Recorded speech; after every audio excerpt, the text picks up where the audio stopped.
La nueva ley de obra pública normaliza y legaliza la corrupción morenista. A diferencia de los 355 diputados que la aprobaron, yo sí la leí completa para explicártela a ti. Los peores vicios que permitieron la burda corrupción del sexenio anterior se normalizan en esta ley, se hacen legales. Te explico las 5 peores trampas legales que contiene esta ley para permitir la corrupción y el despilfarro en obra pública.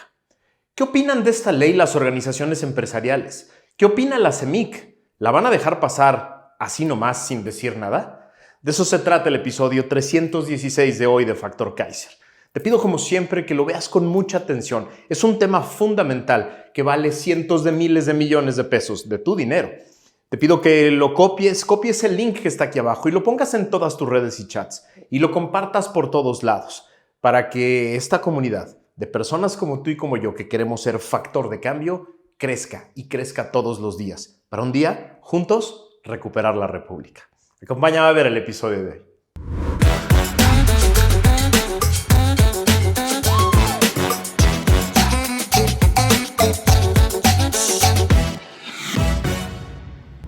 Una de las grandes lecciones que aprendí yo en mis 12 años como servidor público y en los más de 20 años que tengo en el análisis de la política y el ejercicio del poder es que al analizar una ley es tan importante el contexto en el que surge como el contenido de la propia ley. Sí, dije tan importante el contexto como el contenido. A ver, hace 25 años, cuando me titulé como abogado del ITAM, jamás hubiera sostenido algo así. Pero hoy, que voy a analizar contigo en este programa la nueva farsa de ley de obra pública del bienestar, tenemos que empezar con el contexto. Tenemos que empezar con el contexto político en el que surge, porque no solo está llena de buenos deseos, sino que está llena de trampas jurídicas que van a utilizar para seguir robando a manos llenas. A ver, vamos a ver. En la carrera, a los abogados nos enseñan a leer las leyes, a entenderlas y a interpretarlas con base en el texto de cada artículo y su relación con otras leyes. El deber ser está contenido en las hipótesis normativas que un abogado podía entender cuando lee una ley que dice si pasa A, debe ser B. Y así, los buenos abogados eran aquellos que eran buenos intérpretes de las leyes, es decir, los que podían interpretar con precisión lo que el legislador había querido decir y luego se lo podían explicar a un juez o se lo podían explicar a un cliente, o podían explicarlo en un documento público para darle fundamento a un acto de poder. El contexto en el que todo esto sucedía era secundario, era accesorio. La gran mayoría de los abogados que ejercían el derecho en México podían ser muy exitosos sin entender nada de política. Pero todo eso cambió a partir del 2018. El 1 de diciembre del 2018 llegó al poder un presidente que abierta y cínicamente decía, cito, lo voy a citar, no me vengan con ese cuento de que la ley es la ley, así, tal cual. Y a partir de ese momento, el contexto político se volvió tan o más importante que el contenido literal de una ley. El ejemplo más burdo, más abierto, más público y más fácil de ver fue la obra pública, así en genérico. Durante 6 años, López violó todas las leyes y disposiciones de obra pública que pudo, todas, y lo hizo impunemente, públicamente y sin consecuencia alguna. Primero, la cancelación de la obra pública más importante de la historia de este país, que era el Aeropuerto Internacional de México en Texcoco, sustentada en una supuesta encuesta pública sin ningún tipo de validez legal, que implicó no solo el pago ilegal de miles de millones de pesos ya gastados en la obra a los proveedores que estaban construyendo, sino el pago ilegal de miles de millones de pesos que aún no se gastaban en obra para apaciguar a los inversionistas privados. Y luego, la pérdida de cientos de miles de millones de pesos incuantificables que ese aeropuerto le iba a traer al erario. Después, la remodelación de una base militar a través del ejército para inventar un aeropuerto que no solo costó otros 150,000 millones de pesos adicionales, sino que acabó de descomponer el tráfico aéreo del centro del país y que a la fecha le sigue costando al gobierno en su operación diaria. Luego vinieron los 2 peores caprichos que violaron todas las leyes que encontraron a su paso. Primero, el tren militar, que se empezó a construir sin licitaciones públicas, violando la Constitución, sin planeación alguna, sin estudios de impacto ambiental, ni estudios de mercado, a través del ejército, que subcontrataba con absoluta opacidad a quien ellos querían, sin tener los derechos de vía de la mayoría del tramo, sin claridad alguna de los costos y un largo etcétera de violaciones a las leyes. Las leyes más violadas con el tren militar fueron sin duda aquellas que pretenden regular el presupuesto y las finanzas públicas. El capricho de López iba a costar, según ellos, 150,000 millones de pesos, según lo prometió desde el inicio de su gobierno. Van más de 500,000 millones de pesos gastados, 3 veces más, y el pinche chuchú ha sido un rotundo fracaso, con datos duros. Según los propios datos oficiales del gobierno, en agosto de 2024, en pleno verano, es decir, la temporada más alta en términos turísticos en esa zona, se reportó que el tren movió a 80,000 pasajeros en ese mes, 2,609 pasajeros diarios. ¿Te suenan muchos? Ahí te va. El problema es que también reporta, datos oficiales, que los trenes tienen una capacidad de entre 300 y 500 personas. Es decir, estarían llenando solo entre 5 y 8 trenes diarios, de los 75 trenes que pretendían tener en operación diariamente. Es decir, no operan ni al 10% de lo proyectado originalmente, en temporada alta. Pero el problema más grave es que la propia Agencia Reguladora de Transporte Ferroviario, es decir, el gobierno, reporta que en esa época se estaban haciendo alrededor de 437 operaciones diarias. Es decir, si mueven en total en todo el tren al día a 2,609 personas en temporada alta, en 437 operaciones en un día, quiere decir que en cada operación hay 6 personas. 6 personas por operación en un tren que nos ha costado hasta ahora más de 500,000 millones de pesos. Esto sumen en las evidencias públicas y burdas en múltiples audios que involucran directamente a los hijos del expresidente López en el desvío de miles de millones de pesos, que nunca se investigaron. El otro capricho seccional que violó todas las leyes posibles es el de Dos Bocas. La señora Criminale, exsecretaria de Energía de López y dueña del proyecto, lo prometió terminado en tiempo récord de 3 años y a un costo de 8,000 millones de dólares. Nadie le creyó. El presidente López hizo un show de inauguración en 2022. 3 años después de esa inauguración, los reportes más optimistas dicen que opera al 25%, pero varios expertos aseguran que eso es mentira, porque en realidad buques le suministran combustible casi terminado para poder presumir que refina. El problema es que, al día de hoy, el costo conocido es de más de 20,000 millones de dólares, casi el triple de lo presupuestado.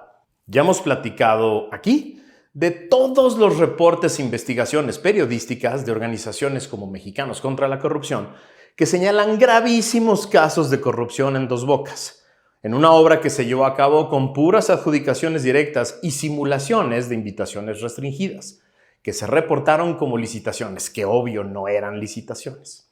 Gracias a esa obra, Pemex se ha tenido que devorar más de 1 billón de pesos de transferencias directas del gobierno, está en quiebra y tiene la deuda con proveedores más grande de la historia. Por su parte, la señora Criminale es hoy gobernadora de Veracruz y vive en una lujosísima mansión en la zona más exclusiva del puerto. Nadie, absolutamente nadie, ha sido cuestionado, investigado o sancionado por las evidentes violaciones a las leyes de estos 3 proyectos que te platico. En ese contexto surge una nueva Ley de Obra Pública del Bienestar. Bueno, pues en ese contexto que te acabo de platicar, que es gravísimo, de un régimen que dice abiertamente que nos valen madres las leyes de obra, las de adquisiciones, las de presupuesto, las ambientales, las urbanas y un largo etcétera, ahora nos quieren vender una nueva Ley de Obra Pública, llena de buenos deseos y llena de trampas jurídicas.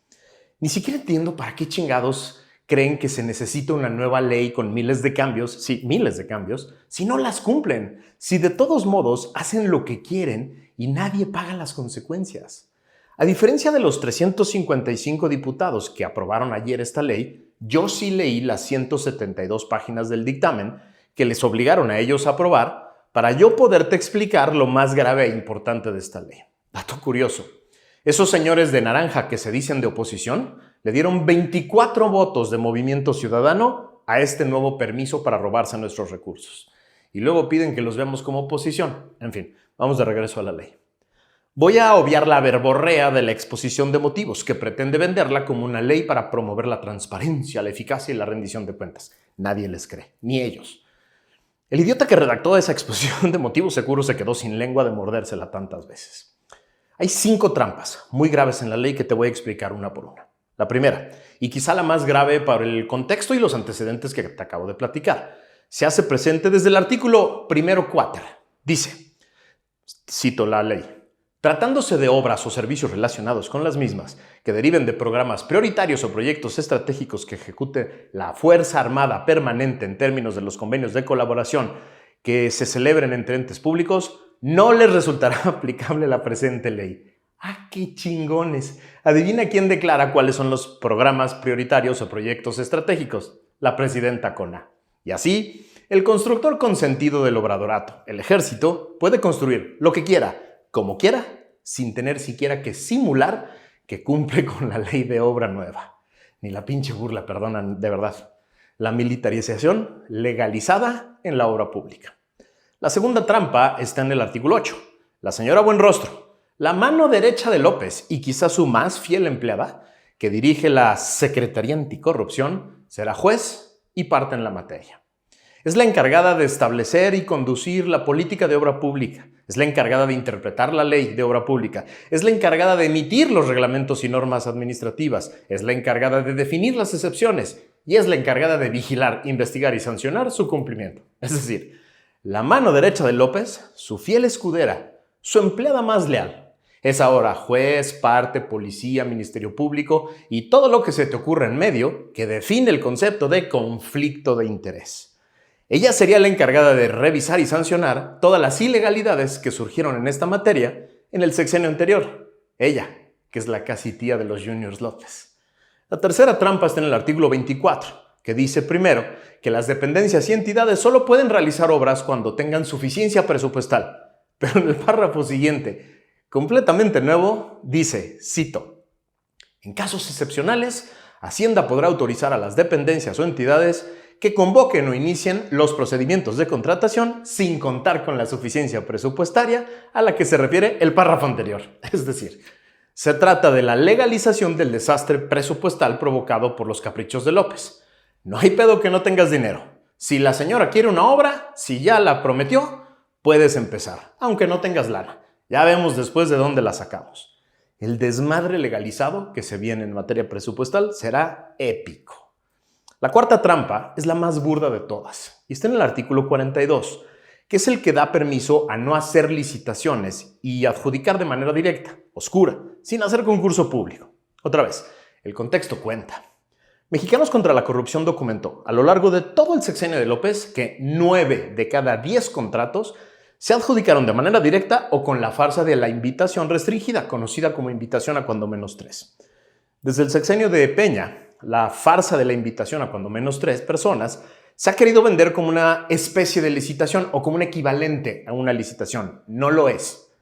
Se le pide a 3 empresas que escoge el gobierno un proyecto y una cotización, y el gobierno le da el contrato a uno de los 3. Las trampas se dan en la selección de los 3, obvio, en la oscuridad de las negociaciones, en la entrega de las propuestas y en la decisión final. Todos los que conocemos este tema en México sabemos que es una simulación, una burda simulación. A ver, a mí me tocó ser justo el subsecretario de Contrataciones Públicas en 2012, en la ahora extinta Secretaría de la Función Pública. Y después de que hicimos múltiples investigaciones y auditorías, descubrimos que, por todo el gobierno, simulaban hacer investigaciones de mercado para hacer como que seleccionaban a las 3 mejores empresas y luego adjudicaban el contrato a la mejor. La realidad era que 2 de las 3 propuestas siempre eran simulaciones de empresas que ya sabían que no iban a ganar, pero se prestaban a la farsa porque en otro momento les podía tocar a ellas. Bueno, pues la farsa se hace aún más fácil. Ahora en el artículo 42, inciso 7 bis, que ya de plano dice que si una invitación a cuando menos 3 se declara desierta, se puede adjudicar el contrato de manera directa. ¡Qué chingones me salieron!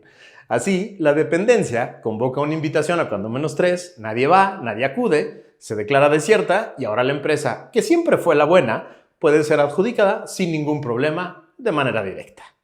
Ya no tienen ni poquita vergüenza, carajo. La quinta trampa es más sofisticada. Y por eso la importancia de entender el contexto, otra vez. Si no conociéramos a estos zampones, y leyéramos el capítulo que habla de la nueva plataforma digital que sustituirá a Compranet, estaría yo hasta sorprendido, porque sí parece haber sido redactada por alguien que más o menos conoce de plataformas digitales de contrataciones públicas en otros países del mundo. Pero mi ilusión valió madres cuando llegué al transitorio cuarto, que le da 30 meses a la señora Buenrostro para tener lista esa plataforma digital. Contados a partir de que se publique esta ley, que apenas pasó ayer en la Cámara de Diputados y todavía tiene que ir al Senado. Y me acordé que fue la misma señora Buenrostro la que ofreció lo mismo, exactamente lo mismo hace 5 años. En una nota del periódico El Economista del 22 de agosto del 2019 se lee, cito, la Oficialía Mayor de la Secretaría de Hacienda y Crédito Público, la señora Buenrostro, trabaja en el diseño de una plataforma digital en la que se registrarán las contrataciones públicas desde su planeación e investigación de mercado hasta los procesos de contratación y administración del contrato, indicó, ¿quién creen? Raquel Buenrostro, titular de la Oficialía. Voy a citar a la señora que se cita en el artículo del Economista. Esta plataforma, a diferencia de Compranet, será transaccional, es decir, se registra cualquier contrato desde el momento de la planeación con el registro de los proveedores, de los servidores públicos que participaron en la compra, y esto va a crear flujos de trabajo, donde quedará claro quién interviene y en qué momento.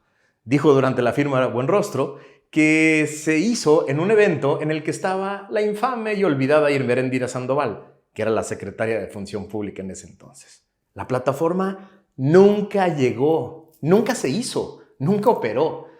Y hoy, la misma persona, la señora Buenrostro, quiere que le creamos que ahora sí va en serio, ahora sí se la va a echar en 30 meses. Deben creer que todos somos igual de desmemoriados, igual de ignorantes, igual de pendejos, igual de indolentes e igual de tolerantes que las personas que votaron por ellos. En la Resistencia estamos más despiertos que nunca.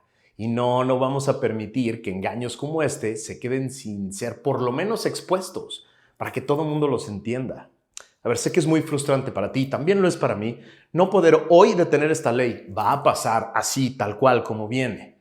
Pero podemos por lo menos educar a los demás ciudadanos de la farsa que implica y de cómo pretenden robarse nuestro dinero y hacerse ricos ellos, haciendo ricas a un puñado de empresas que luego los van a apoyar en campañas. Es así de fácil. Le pregunto directamente a la Cámara Mexicana de la Industria de la Construcción, la CEMIC, y a las organizaciones empresariales como Coparmex, Concamín, Canacintra y el Consejo Coordinador Empresarial. ¿Están de acuerdo con esta ley que normaliza la corrupción en obra pública? ¿Ya la leyeron? ¿Ya la vieron? ¿No piensan decir nada? ¿Neta? En la Resistencia estamos muy decepcionados con su silencio. ¿Dónde están? ¿No deberían de estar ustedes cuidando los intereses del sector empresarial mexicano? ¿Otra vez se los van a chingar con esta ley y no van a decir nada? Nosotros en la Resistencia no nos vamos a callar y vamos a seguir revisando estas leyes y las vamos a seguir exponiendo y vamos a seguir explicando estas farsas y de cómo se van a robar nuestro dinero, por lo menos para que todo México esté bien enterado. Por eso, viva la Resistencia.